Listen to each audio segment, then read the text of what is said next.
Nós vamos começar a estudar sobre o desafio da igreja, que é ser igreja. Aí cabe aquela pergunta, o que é ser igreja?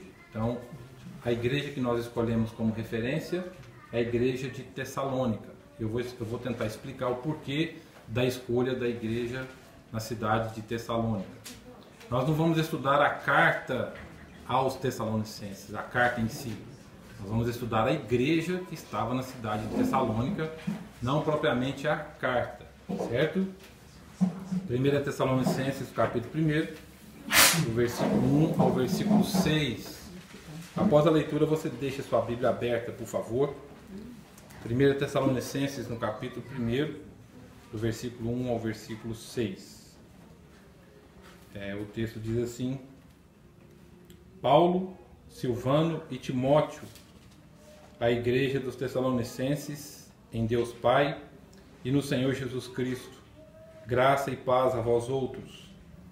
Damos sempre graças a Deus por todos vós, mencionando-vos em nossas orações e sem cessar, recordando-nos diante do nosso Deus e Pai da operosidade da vossa fé, da abnegação do vosso amor e da firmeza da vossa esperança em nosso Senhor Jesus Cristo, reconhecendo, irmãos, amados de Deus, a vossa eleição.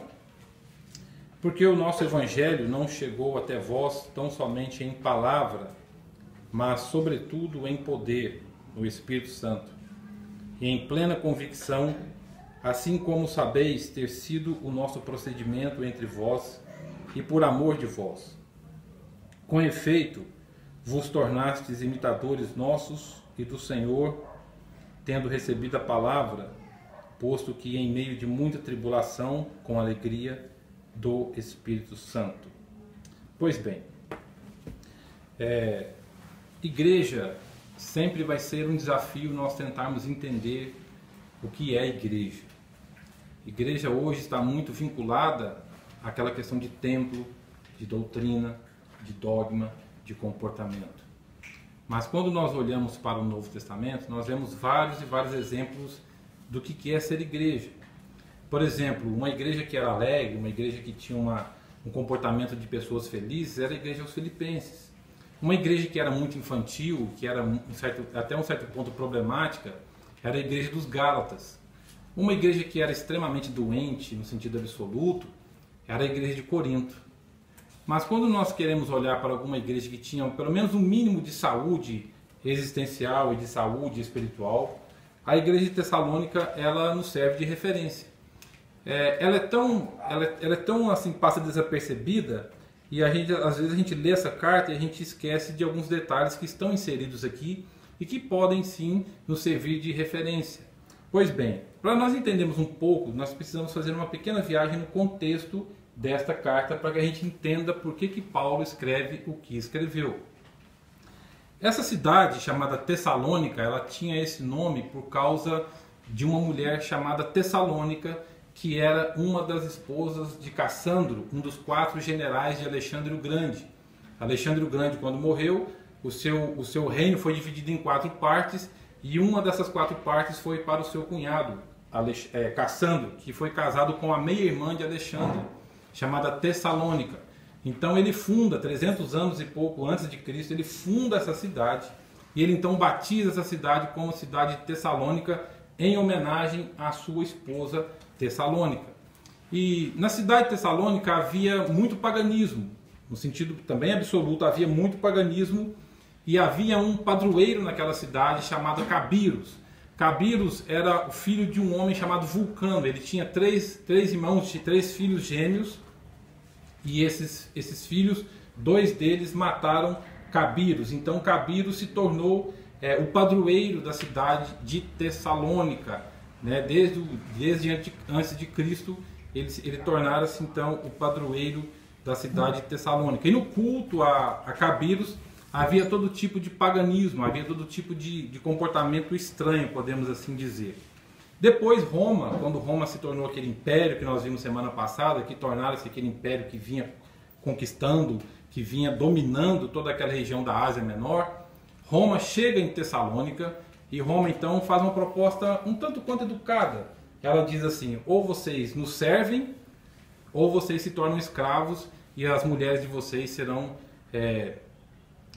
abusadas por nós. Então, diante de um convite desse todo elegante, Tessalônica não viu outra forma a não ser servir o Império Romano. Então ela se tornou uma província do Império Romano. Com isso, Roma exportou para Tessalônica e para a Grécia muito da sua cultura e do seu paganismo também. E aí começou a haver um mesclar de cultura e de paganismo. E entrou também para dentro de Tessalônica o culto a um deus chamado Baco. Daí nasceu a expressão tabaco e tabagismo. E também a expressão bacanal, por causa do culto a Baco.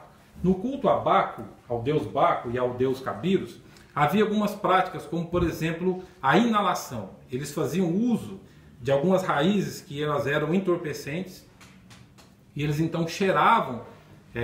Antigamente nossos avós faziam inalação, faziam um chá e colocavam-se numa vasilha e colocavam um pano por cima. Lembram disso? Algumas pessoas talvez lembram disso. Essa prática já existia lá em Roma e já existia na Grécia. Por causa dessa prática nasceu a palavra farmácia, que é farmaqueia, que é essa prática de você cheirar, inalar aquele tipo de efervescência que eles produziam. Dessa prática nasceu, ela era chamada de farmaqueia, daí nasceu a palavra farmácia, que é traduzido no livro do Apocalipse. Quando você lê o livro do Apocalipse, diz assim: fora ficarão os cães, os feiticeiros. Feiticeiro não é aquele que bate tabaco, que está invocando espíritos. O feiticeiro era aquela pessoa que estava fazendo uso desse entorpecente e eles começavam a ver coisas que eram alucinógenas. Por isso que quando você lê o Velho Testamento, você vê aquele texto lá em que a pitonisa de Endor, com Saul, ela diz que viu um homem subindo da terra, etc e tal. Se você dá uma olhada no contexto, a pitonisa fez um uso daquele tipo de coisa. Ela deu uma fumada, deu uma cheirada naquele negócio. Ela então começou a ficar entorpecida e ela então disse que viu um homem, e Saul também já não estava lá muito bem equilibrado, e ele achou que ela realmente havia visto alguma coisa. Mas não era nada disso. Por exemplo, no culto a Baal também havia isso. No culto a Baal havia esse tipo de comportamento, onde eles queimavam essas raízes e elas então provocavam alucinações. Por isso que Elias, o profeta, manda molhar o lugar onde havia o culto a Baal, por causa dessa questão, para que as pessoas não pensassem que Elias estava fazendo uso também de alguma raiz que causasse alucinação. Então na cidade de Tessalônica havia esse tipo de comportamento, havia esse tipo de culto onde se envolvia esse tipo de uso de raízes que elas eram alucinógenas. Havia na cidade de Tessalônica provavelmente 200.000 pessoas na época em que Paulo esteve lá. Só que a chegada de Paulo lá não foi uma chegada muito tranquila, foi uma chegada um tanto quanto turbulenta.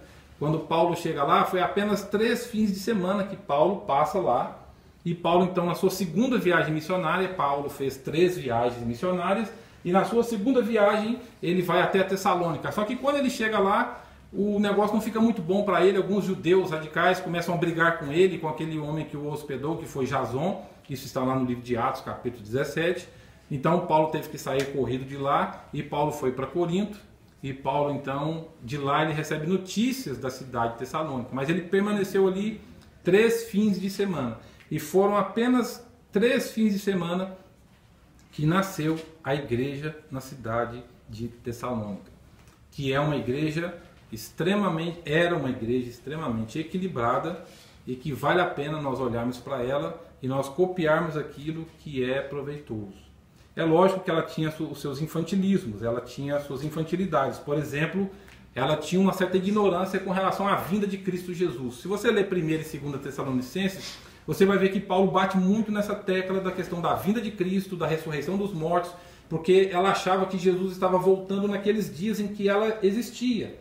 Então eles começaram a vender os bens, começaram a desfazer das coisas, começaram a ficar olhando para cima para ver se Jesus vinha. E Paulo então soube dessa situação de Tessalônica, e Paulo então manda Timóteo. Por isso que no versículo 1 diz assim: Paulo, Silvano ou Silas e Timóteo. Paulo manda Timóteo para levar essa carta até eles e explicar que não era bem do jeito que eles estavam pensando, que eles podiam continuar vivendo a vida deles, que eles podiam continuar vivendo um dia após o outro, que quando Jesus voltasse, ele iria voltar. Alguns teólogos acham que a segunda carta aos Tessalonicenses é a primeira. e a nossa primeira é a segunda. A igreja fez a inversão, não de valores, mas de posição. Se você ler a segunda carta e depois você ler a primeira, que é a nossa primeira, você vai ver que existe uma certa coerência aí. Se a primeira é a segunda e a segunda é a primeira, não tem problema. A questão é que o conteúdo não foi alterado, o conteúdo não foi adulterado. O importante é o conteúdo. Então, se a nossa primeira é a segunda é a primeira, deu uma confusão aí, né? Se a posição delas não importa, o que importa é o conteúdo. Então, o propósito de Paulo é trazer esclarecimento àquela igreja. É trazer esclarecimento àquela igreja acerca da vinda de Cristo e acerca da vida cristã. Enquanto Jesus não viesse, eles podiam continuar vivendo a vida deles de forma natural, de forma normal. Aí Paulo então fica 3 fins de semana, e nesses 3 fins de semana foi suficiente para produzir uma igreja sadia, uma igreja equilibrada, uma igreja que valia a pena você frequentar, apesar de ser numa cidade extremamente corrompida, cheia de paganismo, onde existia todo tipo de imoralidade. É nesse contexto que nasce uma igreja equilibrada. É nesse contexto que nasce uma igreja sadia. Aí Paulo então recebe notícias dessa igreja, e Paulo então ele se apresenta no versículo 1 dizendo Paulo e Silvano e Timóteo e tal, e diz, aí ele começa no versículo 2, ele diz assim, damos sempre graças a Deus por todos vós, mencionando-vos em nossas orações e sem cessar. Aí ele começa a narrar as qualidades daquela igreja. Ele diz no versículo 3, recordando-nos diante do nosso Deus e Pai, ele diz, da operosidade da vossa fé, da abnegação do vosso amor e da firmeza da vossa esperança em nosso Senhor Jesus Cristo. Da operosidade da vossa fé, da abnegação do vosso amor e da firmeza da vossa esperança em nosso Senhor Jesus Cristo.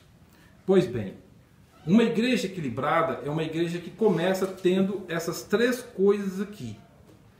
Nenhuma igreja consegue ser sadia, equilibrada, ela não consegue ter relevância nenhuma se ela não tiver essas 3 coisas aqui. Embora Paulo colocou ela de forma como se fosse 1, 2 e 3, não é isso, é uma coisa só, que uma é resultado da outra. E ele começa dizendo da operosidade da vossa fé. Uma igreja equilibrada é uma igreja que tem uma fé que ela é operosa. Agora, quando você lê as 2 cartas, você não vê ali nenhum registro de milagre. Não há na igreja de Tessalônica nenhum registro de cego enxergando, mudo falando, paralítico andando, morto ressuscitando. Gente, não há esse tipo de relato nas 2 cartas de Paulo aos Tessalonicenses. Mas a única igreja na qual Paulo usa essa expressão é com relação à igreja de Tessalônica. Agora, o que significa isso? Para Paulo, a operosidade da fé gera a abnegação do amor. E a abnegação do amor gera a firmeza da esperança. Pois bem, essa expressão operosidade está se referindo a uma fé que opera. A palavra grega para operosidade é ergon. Daí nasceu a expressão ergometria ou ergométrico. Já viu quando você vai fazer um exame do coração e você coloca aqueles negócios assim e tal, e coloca aquele negócio para respirar e você começa a andar na esteira ergométrica? Então, essa expressão ergométrico nasceu de trabalho. Essa expressão ergon significa trabalho. Uma igreja equilibrada é uma igreja onde a fé trabalha nas pessoas. Não é uma fé que fica fazendo cócegas em Deus, que fica chamando a atenção de Deus com gritaria, fazendo com que Deus desça, como dizem certas músicas, trazendo o céu na terra. Não é isso. Uma igreja equilibrada é uma igreja onde o caráter das pessoas são tratados no meio dela. Onde há esse trabalho, onde há esse processo, onde há esse equilíbrio. Então, onde a alma das pessoas é trabalhada. Uma igreja equilibrada é uma igreja que prepara, tem um ambiente sadio para a alma humana. E se existe um lugar na face da terra onde existe conflito todo santo dia, 24 horas por dia, este lugar é a alma humana. A alma é extremamente conflituosa. Você vê vários e vários salmos, os salmistas falando para a alma. Por exemplo, o Salmo 116. Porque está batido a minha alma, porque te perturbas dentro de mim. Volta, minha alma, ao teu sossego. Laços de morte me cercaram e angústias do inferno se apoderaram de mim. O salmista diz isso, porque a alma ela é extremamente conflituosa, ela é um campo de batalha 24 horas por dia. Tanto é que a maior ciência que cresce hoje é a ciência que trata de medicamento, de medicamentar a alma humana, que é a psicologia. Eu não tenho nada contra a psicologia. Mas eu concordo com um escritor chamado John MacArthur, que diz que a psicologia consegue apenas diagnosticar, mas ela não consegue chegar na alma humana. Como é que um remédio chega na alma humana? Não tem jeito.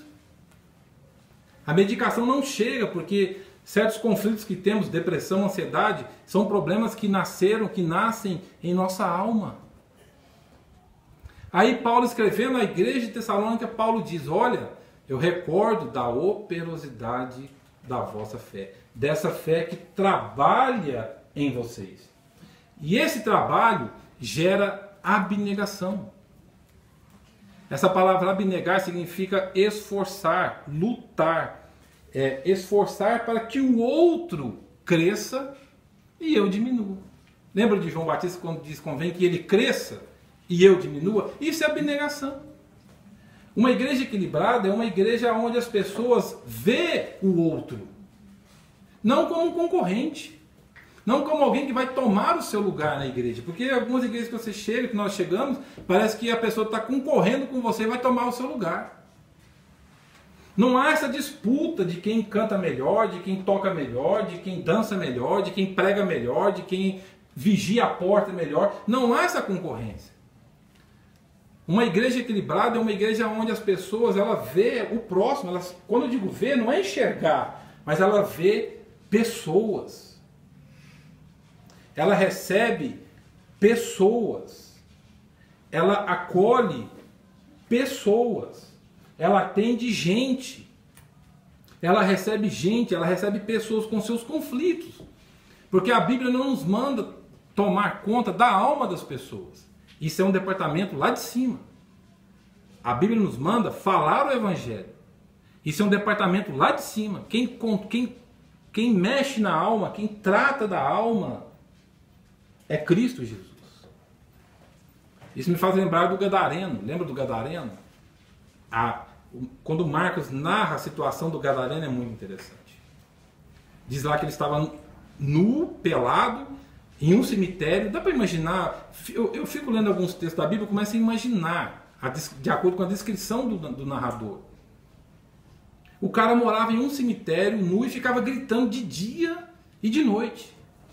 Alguns comentaristas dizem que ele até se tornou um tipo de referência, de loucura da cidade de Gadara. E ele ficava gritando e batendo, e diz o texto lá em Marcos que as correntes não o seguravam. Não o seguravam. Aí Jesus passa e ele começa a gritar, e Jesus expulsa a legião de demônios daquele homem. Aí o Marcos faz questão de narrar que ele estava lá sentado, diz lá, estava assentado em perfeito juízo. Ele estava assentado em perfeito juízo.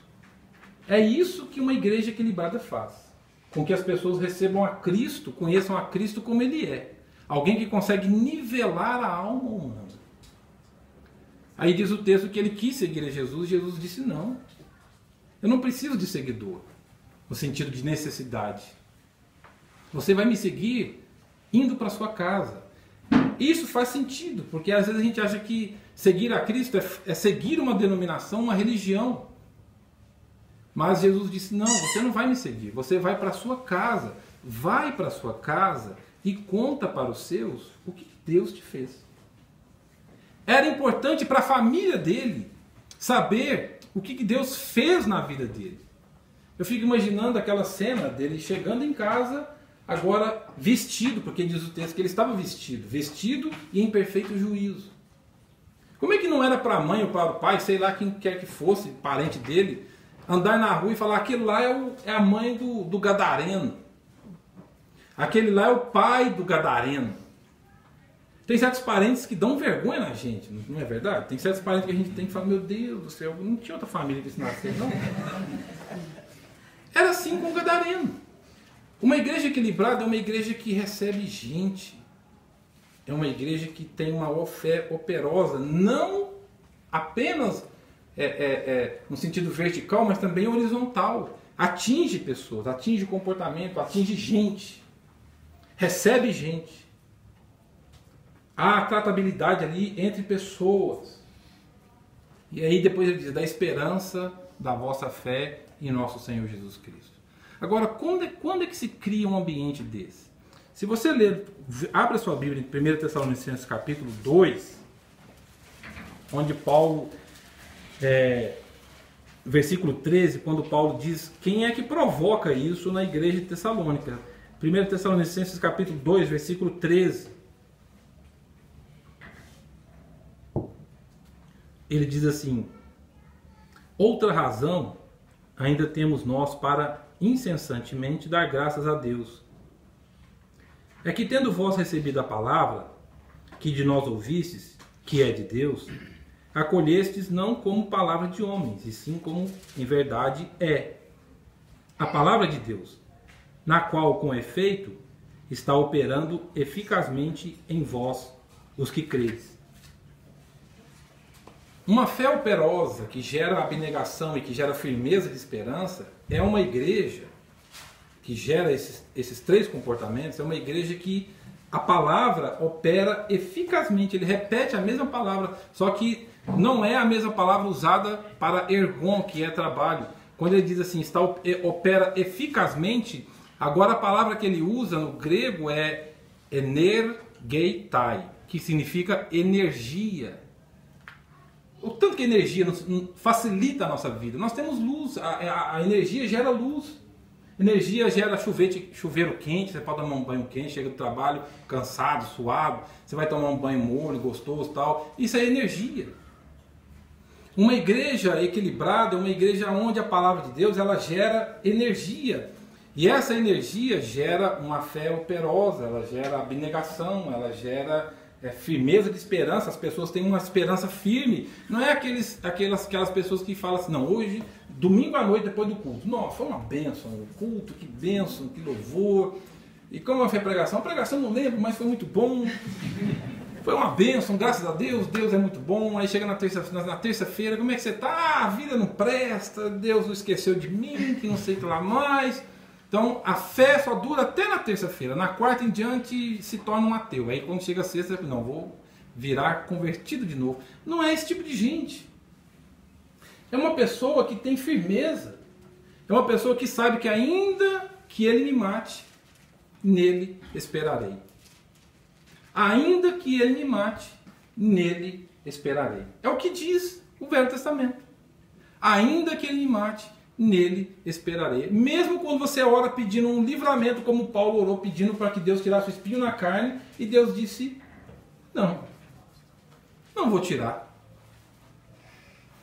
Mas está doendo, está difícil esse negócio. Até hoje ele não sabe o que era o espinho na carne. Há muitas teorias para esse espinho na carne, e eu não quero aqui ficar enumerando nenhuma delas, mas era um problema que Paulo tinha.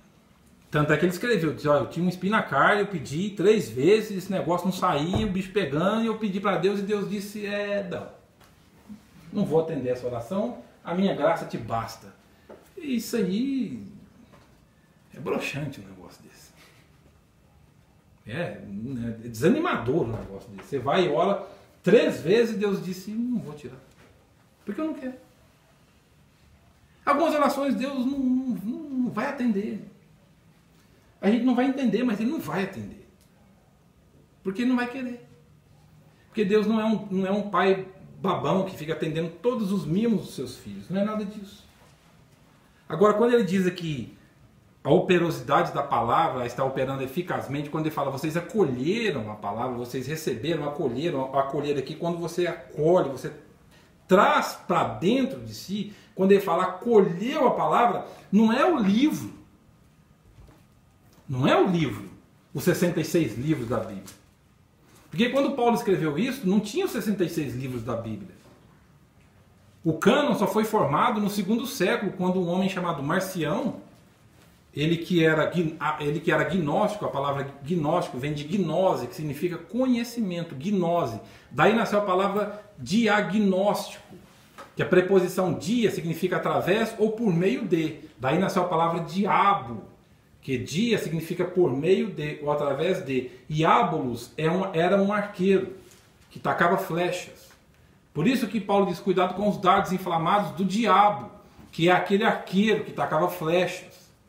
Daí nasceu a palavra diabolos, que era através das flechas o cara te acertava. Então, a gnose, que era o conhecimento, existia uma religião filosófica chamada gnosticismo, que dizia que a matéria, o corpo é ruim, o corpo é mau. A matéria é má.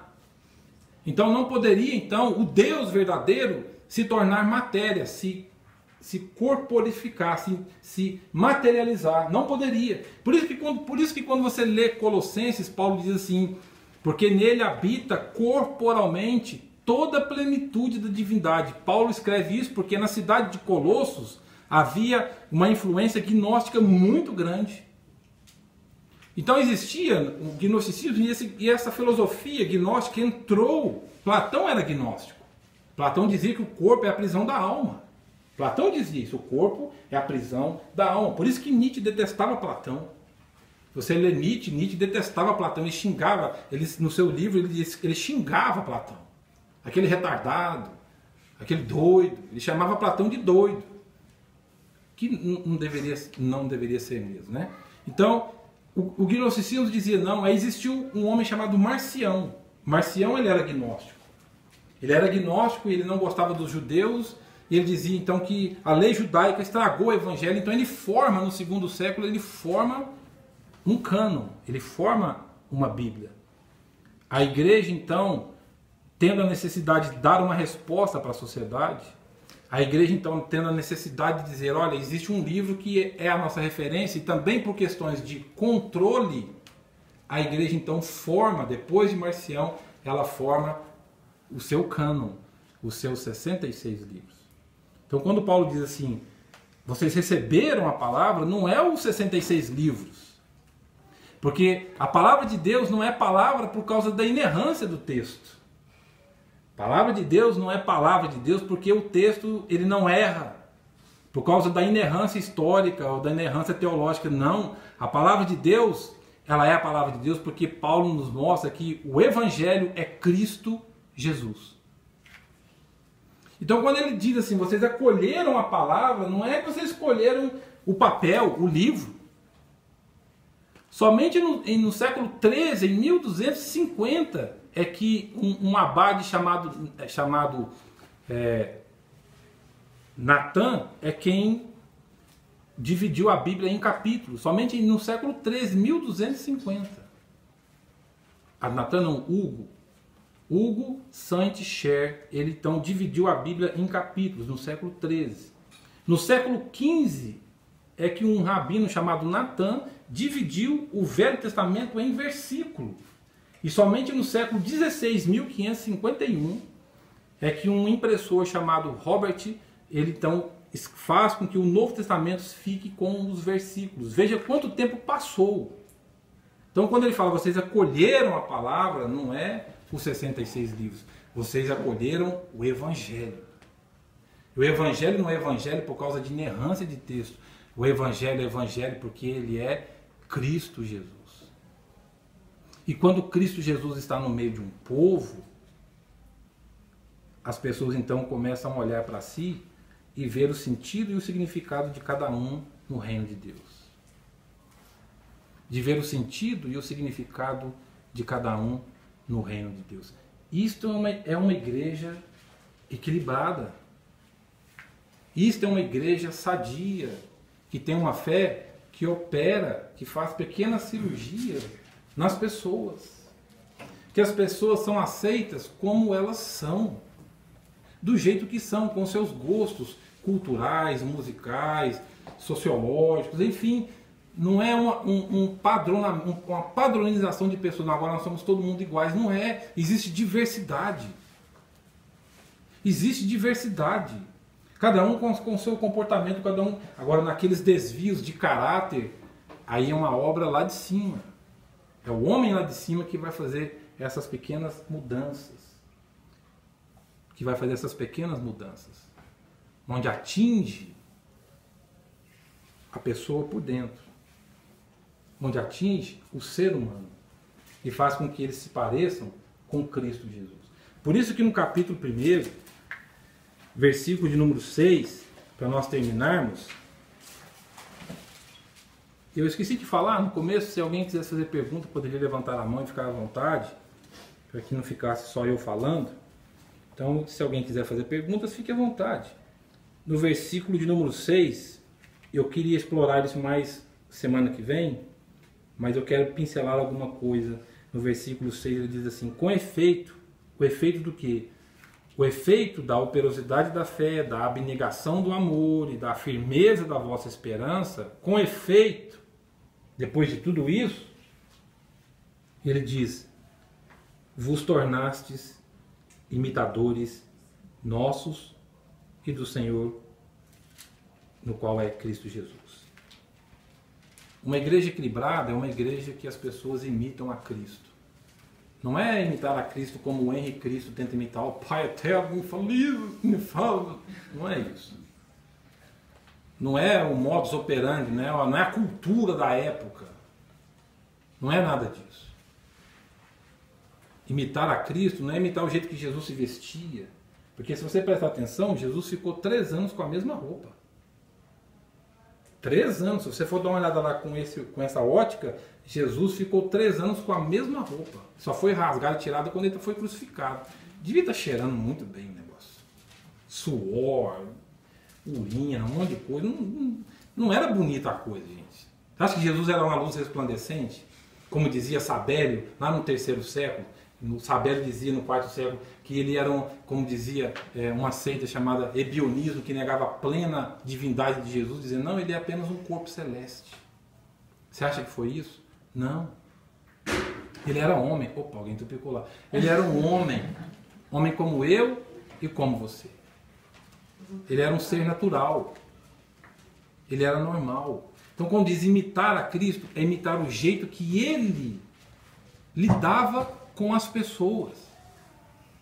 É imitá-lo do jeito que ele tratava as pessoas. E veja o jeito que Jesus tratava as pessoas. No caráter, né? É só você olhar o jeito que Jesus tratava as pessoas.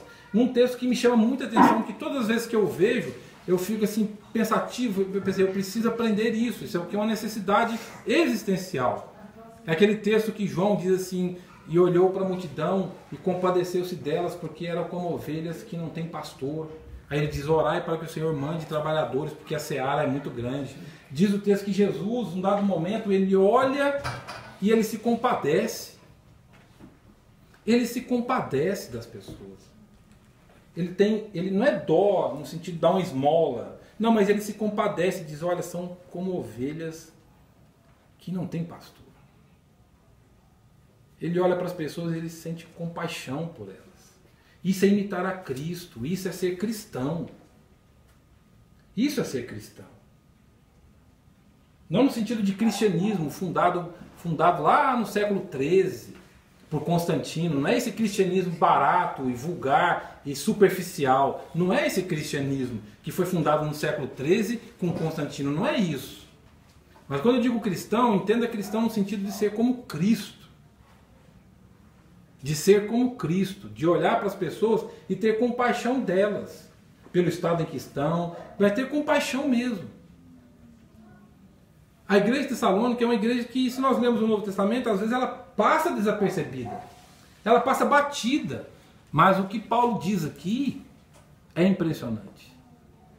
Futuramente nós vamos ver que antes de João escrever Apocalipse,